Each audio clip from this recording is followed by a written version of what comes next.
Хичээлээ эхлэхээс өмнө хичээлийн хэрэглэгдэхүүнээ бэлтгэрэй. За багш нь нэгэн бодлого төвшөөлье. Хурц өнцгөн ижил байх тэгш өнцөг турвалжны талуудын хамаарлыг тодорхойлоорой. За гурвашны талууд BC нь 12, AC нь 16, AE нь 4, DE нь 3 см гэж тус өгөгдсөн бол BAC өнцгийн хувьд дараах харьцаануудыг олоорой. За BC-г AB-д харьцуулсан харьцааг мөн DE-г AD-д гих мэтчлэн эдгээр харьцаануудыг хэрхэн олох вэ?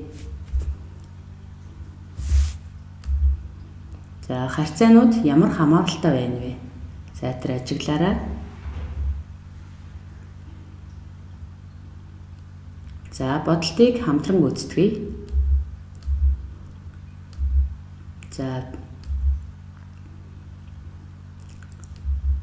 За эдгээр харьцаануудыг олохын тулд BC бидэнд өгөгдсөн байна. Харин AB талын урт мэдэгдэхгүй байгаа учраас ABC гэсэн тэгш өнцөг турвалжнаас Пифагорын теорем ашиглан AB талын уртыг олцгоё. За катетуудын квадратуудын нийлбэрээс квадрат язгуур авахад AB талын урт маань 20 см гэж гарч ирж байна. За мөн ADE гэсэн тэгш өнцөг турвалжнаас AD талын уртыг олох боломжтой. За өгөгдлөө ашиглан Пифагорын теорем бичиж AD талын уртыг олвол 5 см гэж гарч ирж байна. За эхний харьцаагаа буюу BC талыг AB талд харьцуулсан харьцаагаа олоорой хүүхдүүдээ.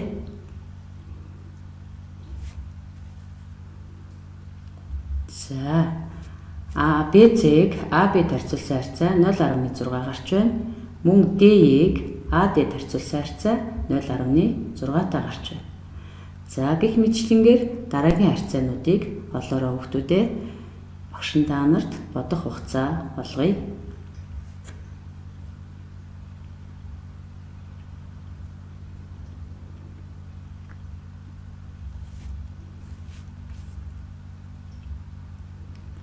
За хариултаа тааруулаарай. AC-г AB-д харьцуулсан харьцаа 0.8, AE-г AD-д харьцуулсан харьцаа мөн 0.8 гарч байна.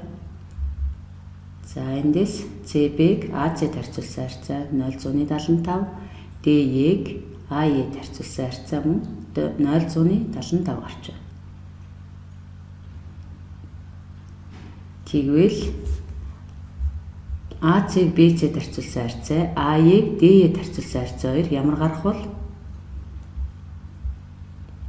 AC талыг BC талд, энд AE-г DE талд харьцуулсан харьцаанууд ямар гарах бол? За бодож үзье. За эдгээр харьцаанууд мөн тэнцүү гарч байна.